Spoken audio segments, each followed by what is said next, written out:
عدی بن حاتم جو تھے نا، یہ حاتم تائی کے بیٹے تھے، بادشاہ کا بیٹا تھا، زمانہ بڑا دیکھا تھا، بڑے بڑے وزیروں مشیروں، ساری زندگی اعلیٰ سطحی وفود سے ملاقات ہوئی۔ عدی حضور کی بارگاہ میں آئے، مسند امام احمد بن حنبل میں موجود۔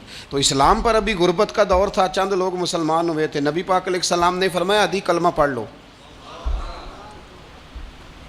تو عدی کہنے لگے میں تو پہلے ہی ایک دین کا ماننے والا ہوں۔ حضور فرمانے لگے جس دین کے تم ماننے والے ہو اس دین کو میں تم سے زیادہ جانتا ہوں۔ حضور فرمانے لگے جس دین کے تم ماننے والے ہو اس میں کیا یہ لکھا ہے کہ مال غنیمت کا چوتھا حصہ کھا جاؤ؟ کہنے لگے نہیں۔ تو فرمایا کھا کیوں جاتے ہو؟ عدی کہتے ہیں چونکہ یہ ہمارے اندر کی بات تھی بادشاہوں کی، تو میں نے فوراً سر تسلیم خم کر دیا، میں نے فوراً سر جھکا دیا، میں نے کہا آپ بات ٹھیک کر رہے ہیں۔ حضور فرمانے لگے اب اگلی بات بھی کروں یا رسول اللہ فرمائیے؟ فرمایا پتہ ہے تم دین کیوں نہیں قبول کر رہے؟ یہ بھی مجھے پتہ ہے۔ یا رسول اللہ کیوں؟ فرمایا تم دیکھتے ہو کہ دین کے ماننے والے غریب غریب لوگ ہیں، تم دیکھتے ہو کہ ابھی یہ کمزور ہیں، تم دیکھتے ہو کہ مکے والوں نے مدینہ طیبہ سے پریشان کر کے مسلمانوں کو نکال دیا ہے، یہ غریبی دیکھ کر بظاہر اسلام کی کمزوری دیکھ کر تم کلمہ نہیں پڑھ رہے؟ حضور فرمانے لگے عدی مقام حرا کا نام سنا ہے؟ بڑی دور تھا علاقہ، وہ مقام حرا کا نام سنا ہے؟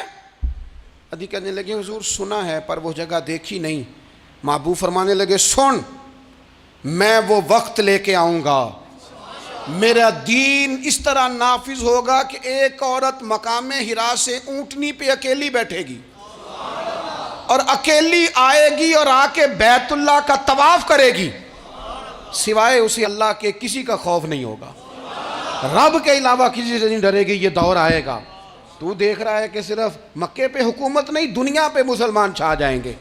اور حضور فرمانے لگے کسرا کا نام سنا ہے؟ کہا حضور وہ تو بظاہر اس وقت بڑا تگڑا بادشاہ ہے۔ فرمایا اس کے علاقے بھی فتح ہوں گے، وہ خزانے مسلمانوں کے پاس آئیں گے۔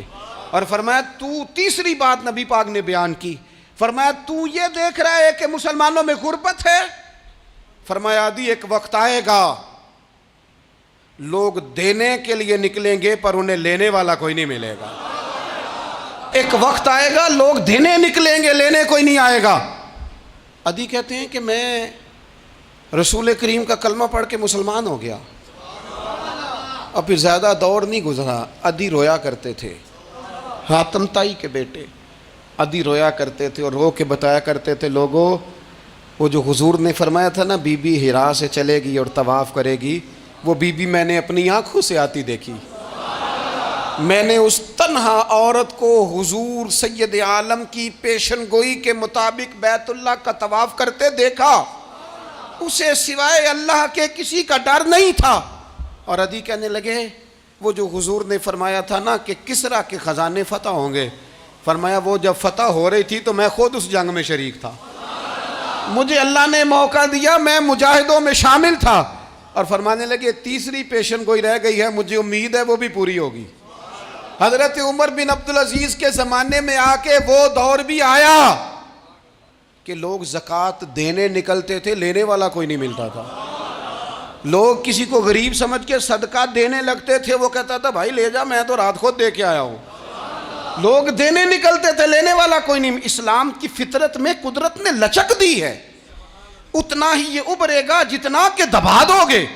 یہ مولویوں کی وجہ سے، پیروں کی وجہ سے، سیاستدانوں کی وجہ سے نہیں چھائے گا۔ یہ کیوں چھائے گا کہ ارسل رسولہ بالہدی ودین الحق، یہ اس لیے چھائے گا کہ اللہ نے بھیجا ہی حق کے ساتھ ہے، یہ آیا حق کے ساتھ ہے، لہذا چھا جائے۔